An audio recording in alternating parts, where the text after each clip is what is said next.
Buenos días. Se abre la audiencia de vista pública en el expediente 1668-2015, formado por apelación de sentencia en amparo en la acción promovida por Ernesto Gundemaro Gramajo Arriaga, representante común, contra la Sala Cuarta de la Corte de Apelaciones del Ramo Civil, Mercantil y Familia del Departamento de Quetzaltenango. El secretario general adjunto dará lectura a la parte conducente de las consideraciones, la parte resolutiva del fallo apelado y las advertencias reglamentarias. La Corte Suprema de Justicia, Cámara de Amparo y Antejuicio, en sentencia de 10 de febrero de 2015, consideró: este Tribunal Constitucional considera pertinente traer a colación lo regulado por el artículo 588 del Código Procesal Civil y Mercantil, que preceptúa: caduca la primera instancia por el transcurso de 6 meses sin continuarla. La segunda caduca por el transcurso de 3 meses. Estos plazos son continuos y en ellos se incluyen los días inhábiles. Esta Cámara estima necesario acotar que la sala denunciada para emitir el acto reclamado se fundamentó en lo regulado en el numeral primero del artículo 589 del Decreto Ley número 107, debido a que consideró que de las constancias procesales se establecía que la caducidad de la instancia no procedía porque se encontraba pendiente de resolver el recurso de nulidad por vicio de procedimiento, el cual fue interpuesto por Andrea Odilia Gramajo Arriaga, criterio que avala este Tribunal Constitucional, pues efectivamente del estudio de los antecedentes se estableció que la autoridad denunciada actuó conforme a la ley, no contraviniendo derecho constitucional alguno de los postulantes, ya que el Tribunal Adquem, al momento de emitir el fallo denunciado, analizó las constancias procesales aplicando la normativa legal pertinente conforme a su criterio, facultad de los órganos jurisdiccionales, a quienes con exclusividad corresponde la potestad de juzgar y ejecutar lo juzgado. El hecho de que lo resuelto en el acto impugnado no fue favorable a los interponentes no implica que por ello pueda la jurisdicción constitucional reemplazar a la ordinaria. Con base en esta consideración, resolvió: 1. Deniega por notoriamente improcedente el amparo interpuesto por Ernesto Gundemaro Gramajo Arriaga y Rosaura Elvira Gramajo Arriaga o Rosaura Elvira Gramajo Arriaga en contra de la Sala Cuarta de la Corte de Apelaciones del Ramo Civil, Mercantil y Familia. 2. Condena en costas a los postulantes por lo considerado. Y 3. Impone multa de 1,000 quetzales a la abogada patrocinante Ana Lucía Ovalle Castillo, quien deberá hacerla efectiva dentro del plazo de 5 días de notificada la sentencia en la tesorería de la Corte de Constitucionalidad. En cuanto a las advertencias reglamentarias para el desarrollo de esta vista pública y de conformidad con lo que establece el Acuerdo 1-2013 de la Corte de Constitucionalidad, se hace de conocimiento de las partes que intervendrán en esta audiencia que para hacerlo cuentan con un tiempo no mayor de 15 minutos, el que pueden compartirlo o concederlo con su abogado auxiliante, debiendo expresar los agravios o no que refutan al fallo impugnado. Deberán dirigirse directamente al tribunal, expresar sus alegaciones en forma oral, debiéndose abstener de dar lectura a documentos, salvo autorización previa de la presidenta de esta Corte. Deberán concretarse al asunto planteado, ser breves, precisos y concisos y no proferir expresiones irrespetuosas para las partes o para los miembros del tribunal. Es todo, señora presidenta. Puede hacer uso de la palabra el apelante y solicitante de la vista pública Ernesto Gundemaro Gramajo Arriaga, representante común, quien actúa con el patrocinio de la abogada Ana Lucía Ovalle Castillo. Ambos pueden hacer uso en tiempo compartido de 15 minutos. Muchísimas gracias para cada uno de ustedes, honorables magistrados de la Corte de Constitucionalidad a la cual me dirijo, público presente.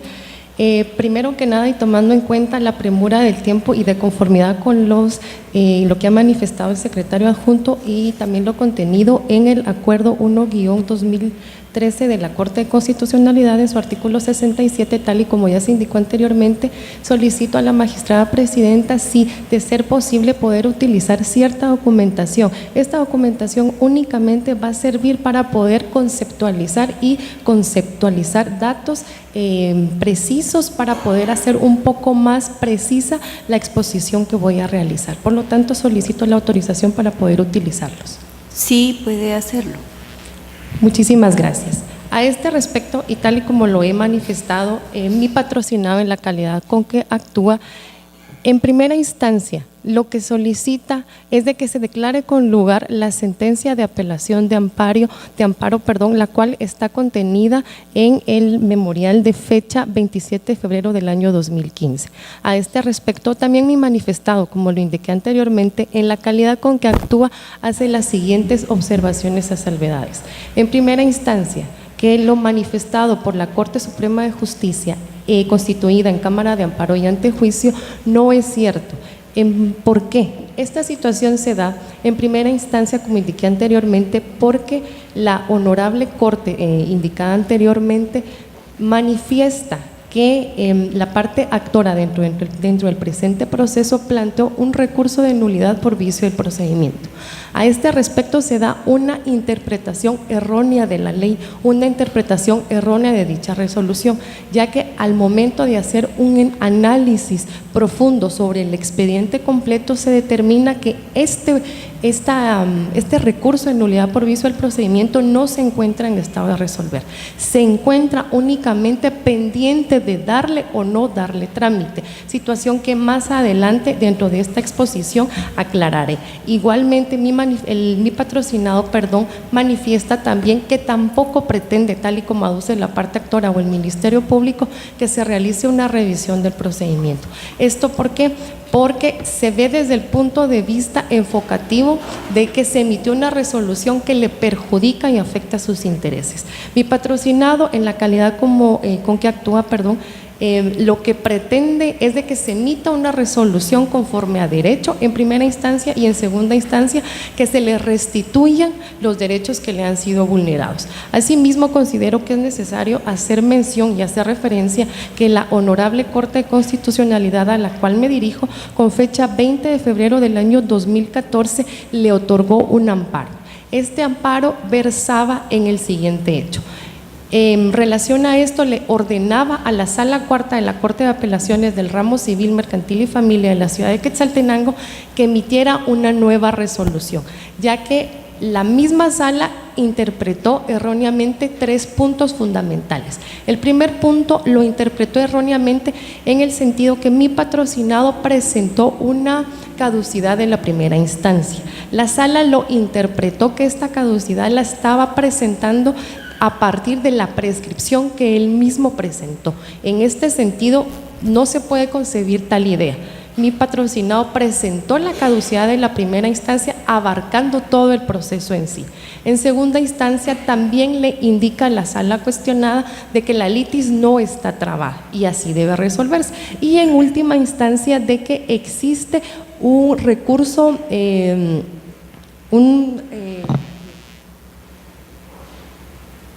existe un recurso de nulidad por vicio de procedimiento pendiente de resolver, situación que la sala de mérito debe de analizar, porque como les indiqué anteriormente, este recurso no se encuentra pendiente de resolver, sino que se encuentra pendiente de tramitar. A este respecto, la sala cuestionada, es decir, la Sala Cuarta de la Corte de Apelaciones del Ramo Civil, Mercantil y Familia de la ciudad de Quetzaltenango, efectivamente con fecha 17 de junio del año 2014 emite una nueva resolución. En este respecto, los 2 primeros puntos aducidos anteriormente los subsana y únicamente vuelve a hacer referencia y declara sin lugar la caducidad de la primera instancia. A este respecto, indica que esta no puede prosperar o no procede por el mismo argumento, que existe un recurso de nulidad por vicio del procedimiento pendiente de resolver de conformidad con una resolución de fecha 8 de febrero del año 2011 emitida por el juzgado de primera instancia civil de la ciudad de Quetzaltenango. Tal y como les indiqué anteriormente, a este respecto es necesario hacer un análisis profundo del procedimiento, porque es necesario hacer notar que con fecha 7 de febrero del año 2011, la parte actora presenta un memorial donde interpone el recurso de nulidad por vicio del procedimiento, por lo cual es imposible que con fecha 8 de febrero del año 2011, es decir, un día después, emita una resolución donde está resolviendo en definitiva el recurso. Entonces, esto es el proceso, esta es la pauta que ha dado origen a todo el conflicto que se está dando y a la interpretación errónea. ¿Por qué? Porque tanto la Corte Suprema de Justicia, constituida en Cámara de Amparo y Antejuicio, como la Sala Cuarta de la Corte de Apelaciones han interpretado erróneamente esta resolución emitida desde el 8 de febrero del año 2011 por el Juzgado de Primera Instancia Civil de la ciudad de Quetzaltenango. ¿Por qué? Porque es necesario determinar y establecer que el recurso de nulidad por vicio del procedimiento no se encuentra pendiente de resolver, sino que se encuentra pendiente de darle trámite. También es necesario hacer la reflexión y revisar y analizar a fondo esta resolución, porque es necesario determinar que en la resolución indica que previamente, es decir, que este recurso de nulidad ni siquiera ha nacido a la vida jurídica, porque no se ha determinado si se va o no se va a otorgar. Y sobre estos conceptos, lo que mi patrocinado en la calidad con que actúa pretende es que se declare con lugar el presente recurso de apelación, sea declarada o se revoque, la sentencia apelada, se le otorgue el amparo y por último que se le restituyan sus derechos. Y en el resto del uso del tiempo que me queda se lo dejo a mi patrocinado para que pueda expresar sus argumentos.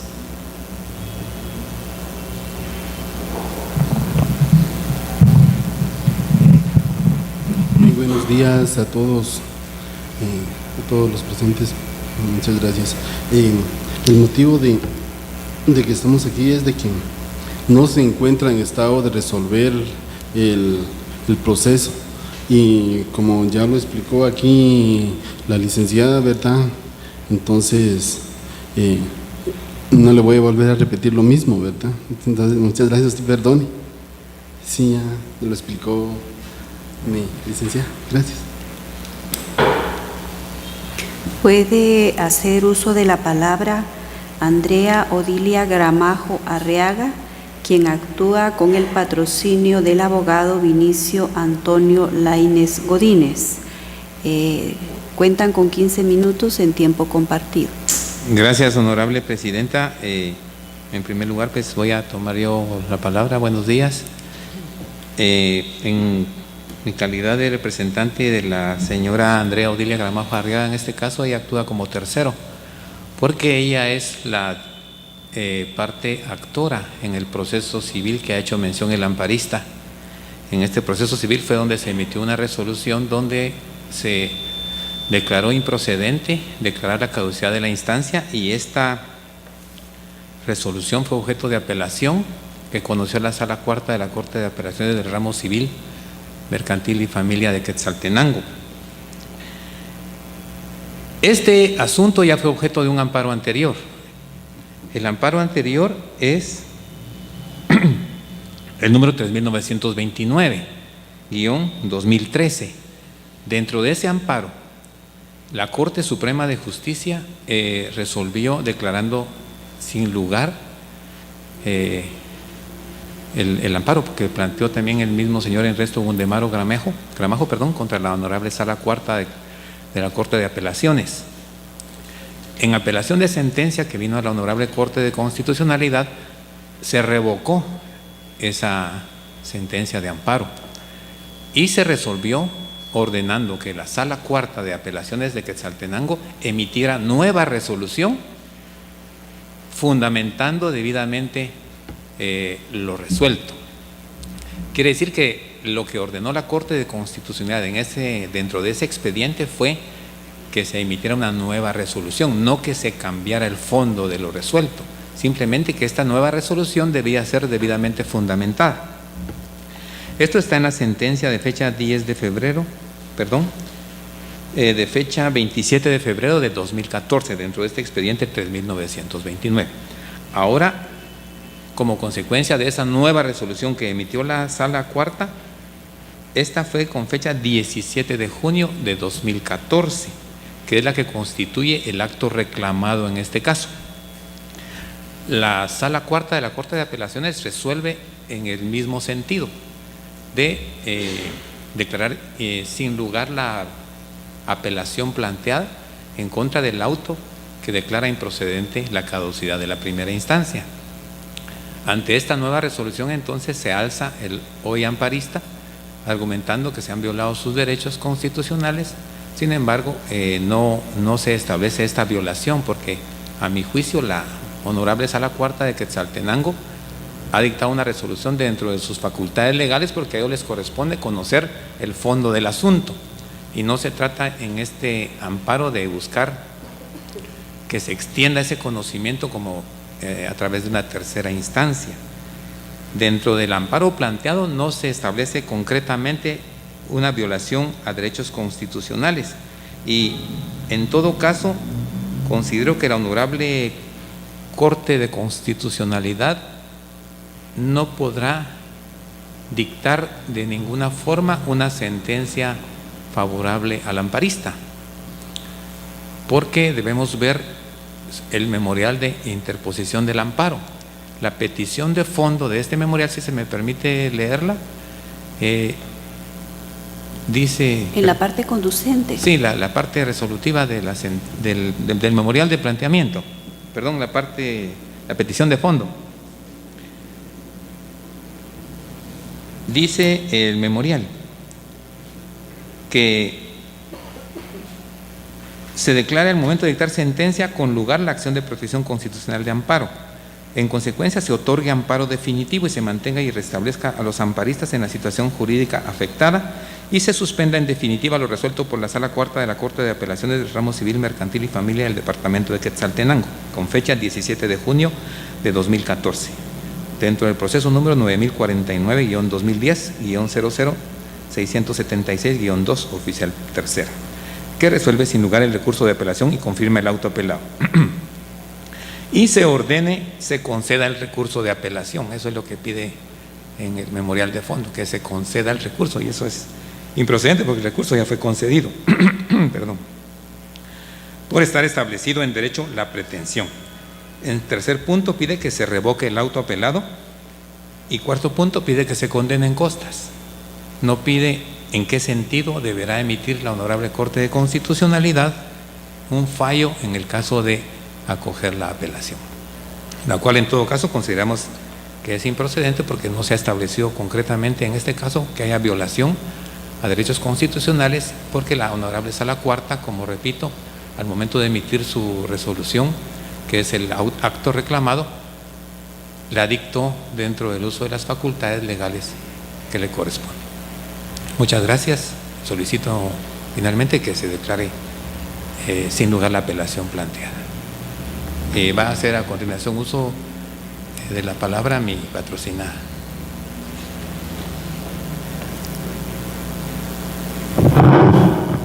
Muy buenos días aquí a todos los presentes.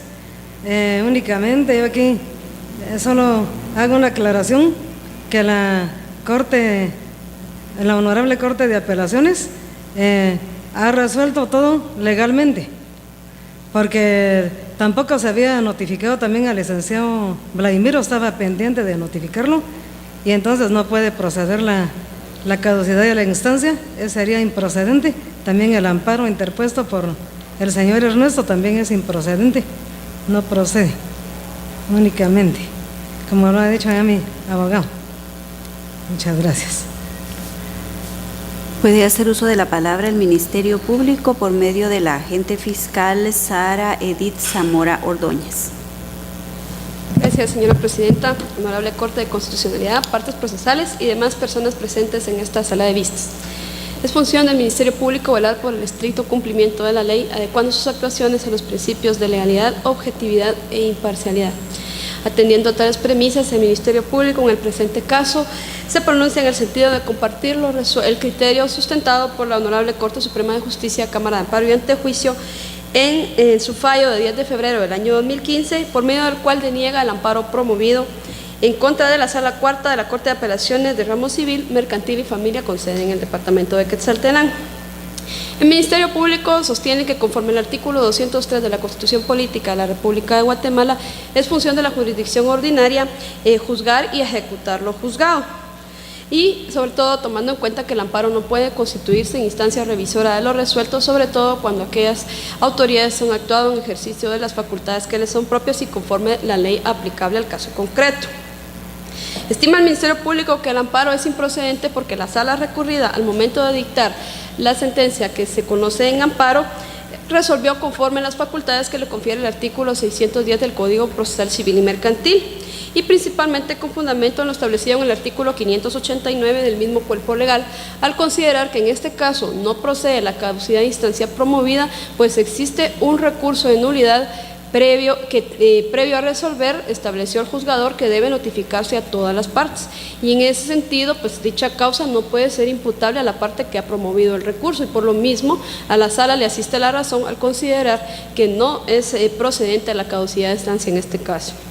En ese sentido, solicita al Ministerio Público que el amparo se declare sin lugar, pues las estimaciones de la sala constituyen el conjunto de apreciaciones de valoración de juicio valorativo que como tribunal le corresponde emitir en ejercicio de sus facultades, como he dicho, y con base en la Constitución Política de la República de Guatemala y leyes ordinarias. Acceder a la pretensión formulada por los postulantes de amparo sería propiciar la creación de una tercera instancia prohibida por nuestra Carta Magna y leyes ordinarias. En ese sentido, el Ministerio Público solicita que al resolver esta honorable Corte declare sin lugar el recurso planteado, que confirme la sentencia de primer grado y en consecuencia deniegue el amparo promovido, emitiendo las restantes declaraciones que en derecho corresponden conforme lo establece la ley de la materia. Muchas gracias. Se clausura la presente audiencia.